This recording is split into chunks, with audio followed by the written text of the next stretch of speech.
This week on Storyboard, we have Anupriya Acharya, CEO, Publicis Groupe South Asia, speaking to us about the festive season and what new opportunities and business models excite her as a leader. We are in conversation with cricketer Rohit Sharma and Sunil Gupta, Senior Director, Adidas India, on their collaboration for the launch of a sustainable apparel collection for the Indian market.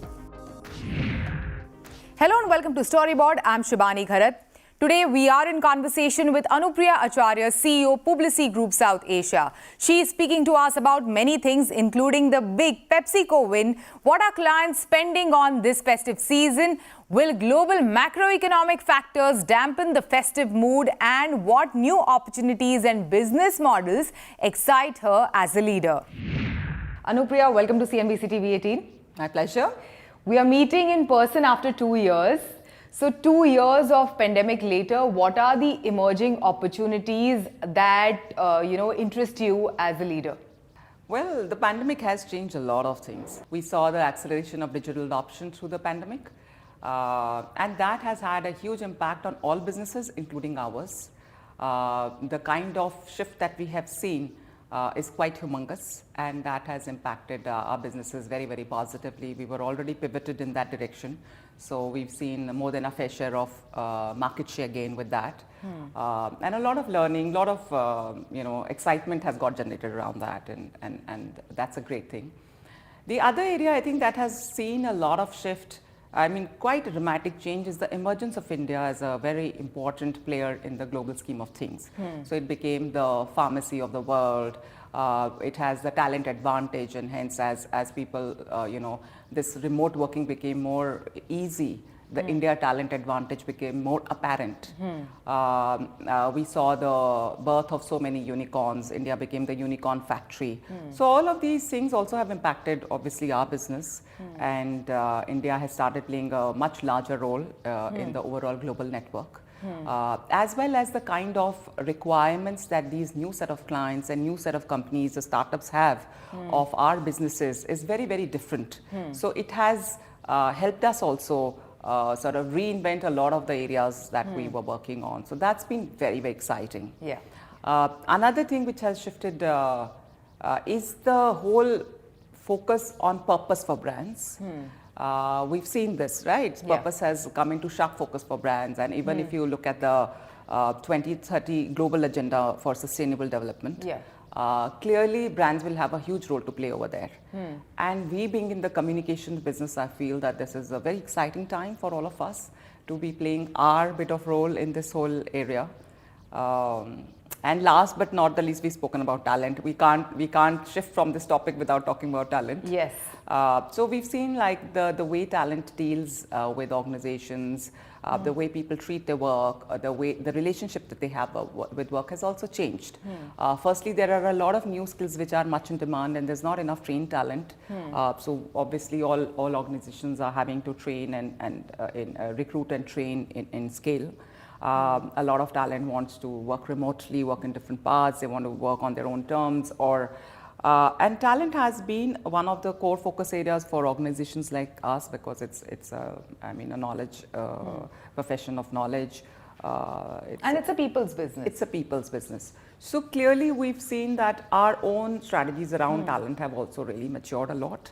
And it has been fun. A lot of it is like new learnings for us. And I think we've gone to another level altogether. And personally for me as well, it's been a lot of learning. Absolutely. And as we stepped out of this pandemic, and just as things started beginning to go back to normal as we used to know, Publicis Media won the mandate for PepsiCo. So how important was that win for your organization, Anupriya? Well, I think it was a testimony of sorts of many things. We are very, very excited about it, of course. So a few things I think that it underlines really. One, of course, it was an ultra competitive pitch because of the, like you said, given the scale and the size of the business and the stature of the business, right? I think anybody who could pitch was pitching for it. So obviously the best of wares were out. To have won in that, obviously sweet victory for anyone. More importantly, each of the parts were pitched separately. Each line of business had to pitch separately. So it was not an all-in-one kind of a diffuse pitch. Media was separate, creative was separate, digital was separate. and each of our lines of businesses had to pitch and win it independently. And I think that speaks volumes of the expertise that is there in each of our lines of businesses. And here, Shibani, I'd like to take this opportunity to make a very pertinent point. A lot of conversation happens around this whole integrated offering. Integrated offering doesn't mean that there is a diffusion or suboptimal independent services.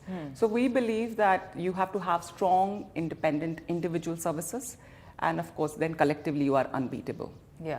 So this was very, very significant part of the pitch for us, that we pitched, each part was pitched separately and won separately on its own merit, be it creative, be it digital, be it media.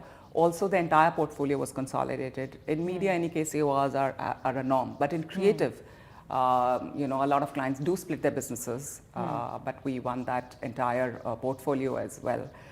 Shows the scale and the expertise and depth of knowledge. And how competitive is the pitch environment right now?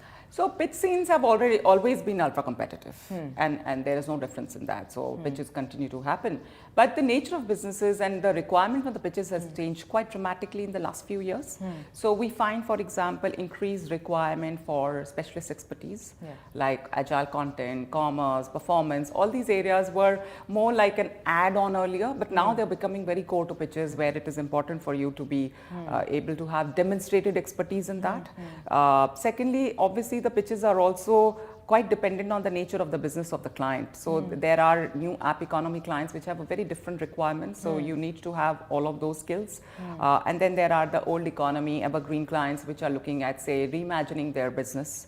And you need a different set of you know, sort of expertise for that.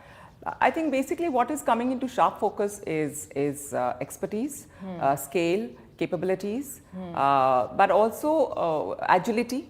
For a lot of clients, that's very important. How do they judge agility of a particular agency or a setup or a group? You can demonstrate that. Like, for example, how quickly were you able to settle your last business that you won? Right? Yeah. How quickly? So, and then you have, like, you know, we invest very heavily, for example, on operating systems. We demonstrate that how some of the tasks that linearly take so much time, you know, with the usage of this, you are able to trash all those timelines and be, you know, agile in the market, and so all of that. The other thing that we've changed, like I've seen, which has changed over a period of time. See, all clients, all businesses are always under some sort of a cost pressure, the point you touched upon. So they are obviously looking for efficiencies. But in more recent times, I think value creation has become very important. And clients also, in the pitches, I think that is also judged. That, you know, because efficiency can lead you only to so much of, you know, so far. But if you are not fundamentally growing the business, which is what we call as value creation, if you're not fundamentally growing the business, then there is only so much.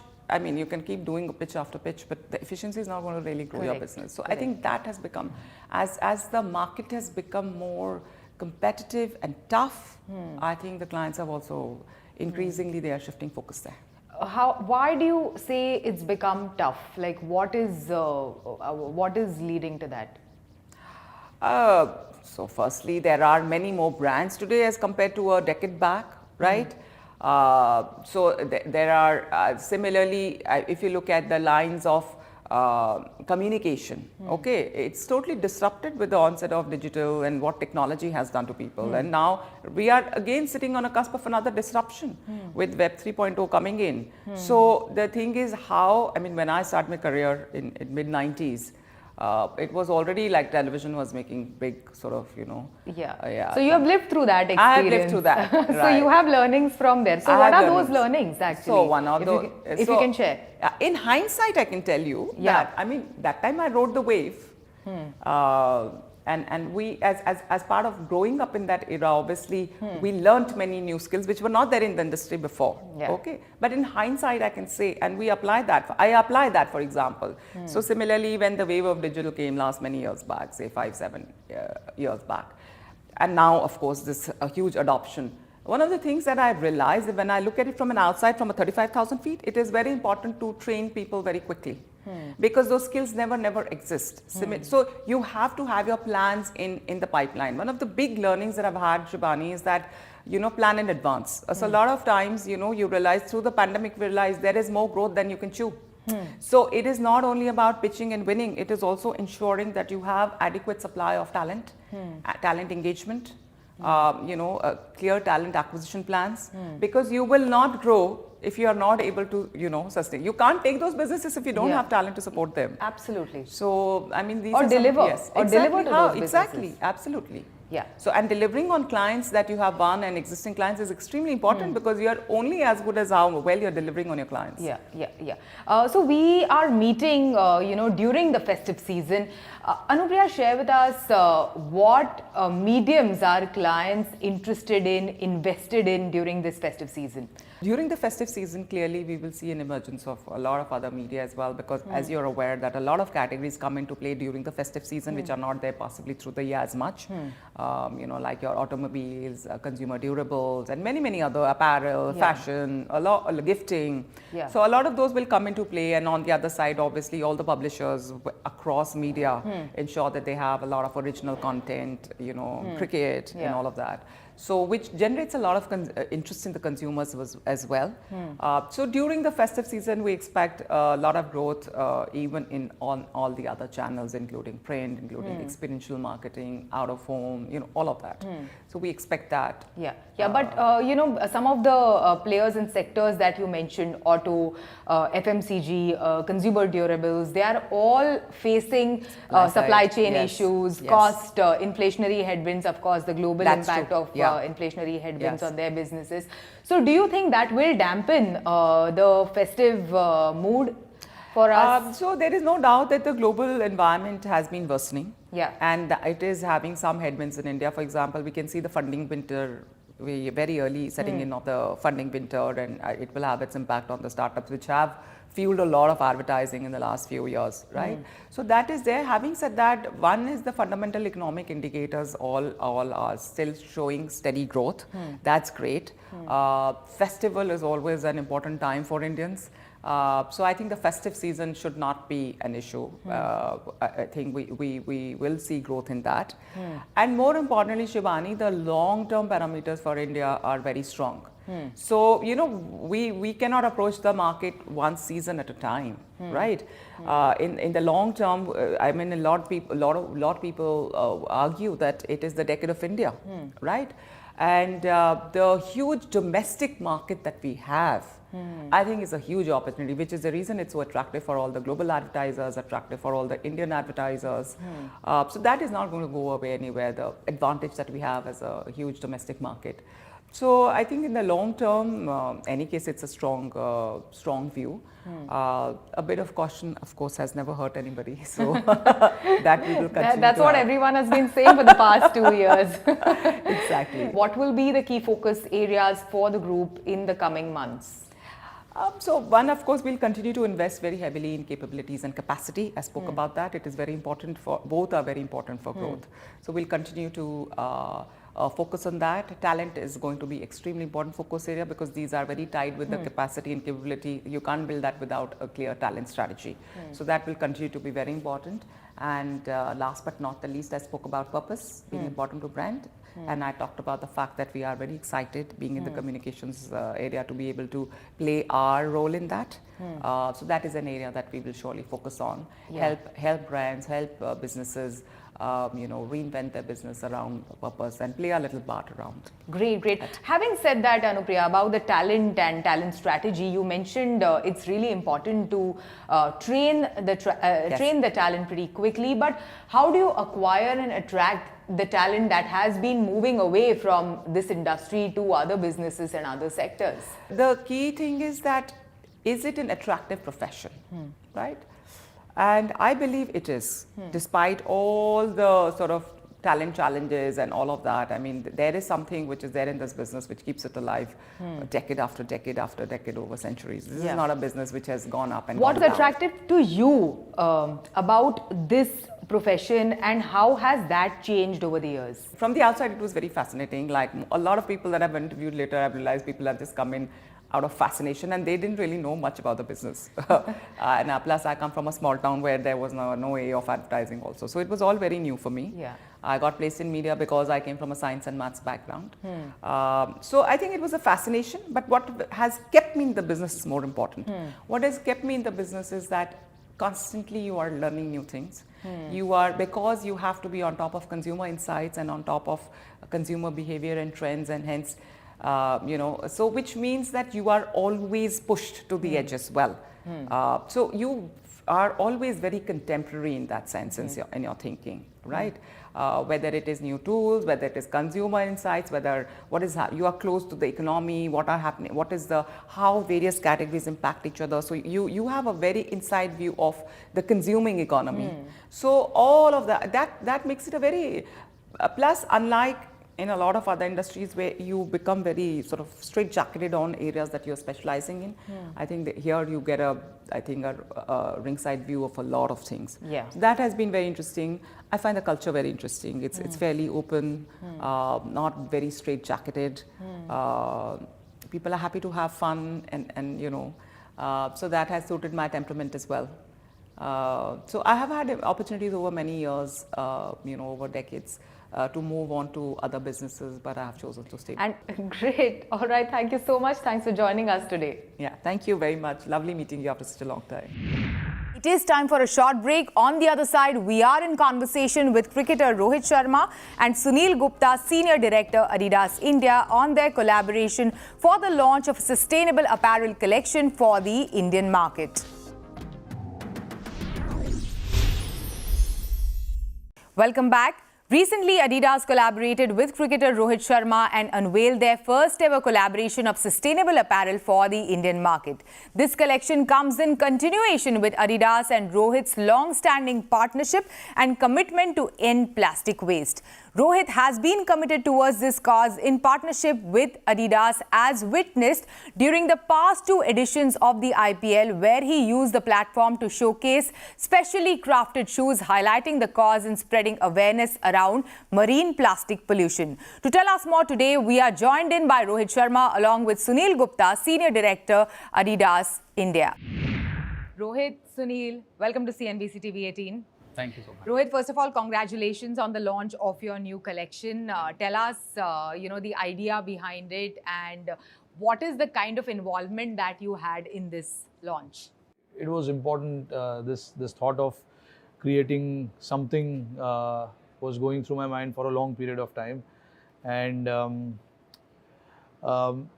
wanted to come out and talk about it, which I've done it before. In the IPL match. Yeah, yes. And now with Adidas, obviously, Adidas giving me that platform. I've been associated with Adidas for almost a decade now. It's been a fruitful journey, and now to come up with something like this is icing on the cake for me, honestly. This is just the start of what we are creating now here. I had this thought in my mind for a long period of time, which I just said, way back in 2016 when I heard about what happened to Great Barrier Reef, and I'm an ocean lover. My family loves ocean, they love marine life, and it made me really sad to see what happened there. The corals were bleached. The coral, which is supposed to be colorful, turned out completely white, and that made me really sad.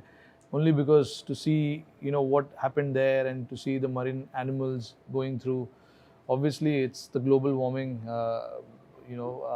and something that we need to be aware of. And all we are trying to do here is create as much awareness as possible and educate people, So, and now that I have the platform to speak about it, to create awareness,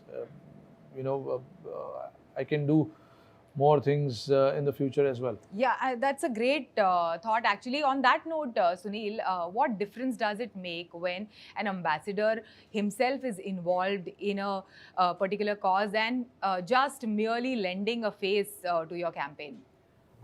I think it's all about intent and commitment for me. I think if you're really invested in a project, not just from the sake of being the face of a brand and what the campaign is all about, but in terms of designing what the range really stands for, I think that's where Rohit really has played a strong part in this. He is an ocean ambassador, ocean warrior, and he's brought a certain sense to the design, what things should, we should talk about in terms of the graphics and the storytelling. And I think it's really been helpful for us in this journey.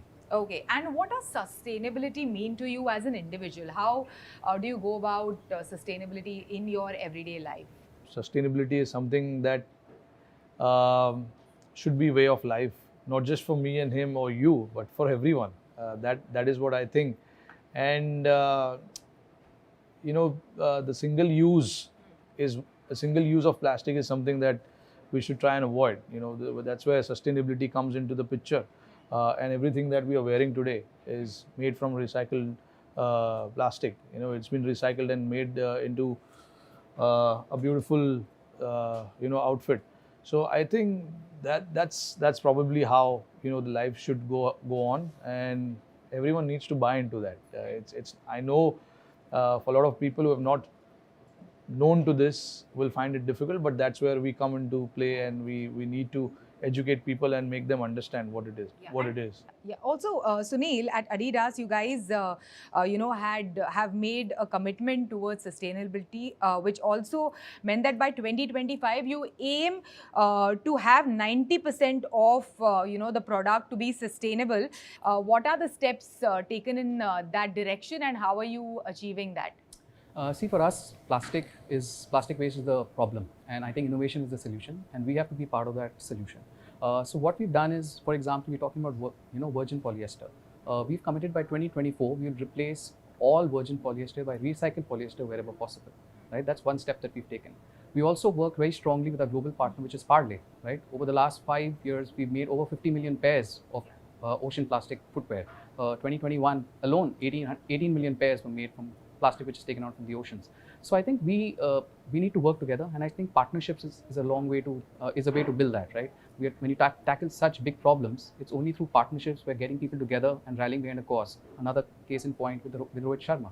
So I think this is the way we need to build on sustainability. Yeah. And on the note of partnerships, as you mentioned, it has been a long-standing partnership with Adidas. So how has that panned out over the course of 1 decade, if I'm not mistaken? Almost, yeah. I mean, look, you're talking about 10 years, so a lot has happened. A lot of things that I wanted to do with Adidas, I've done it. It started obviously in 2013, and till date, it's been fruitful. And Adidas, what I like about Adidas is they're not just talking; they're leading by an example, by actioning it. That is what attracts me, and that is something that is making me fall in love with the brand even more than I am, honestly. And obviously, at the start when before I signed up with Adidas, I've seen all my childhood heroes with Adidas. So I always wanted to be part of that family, and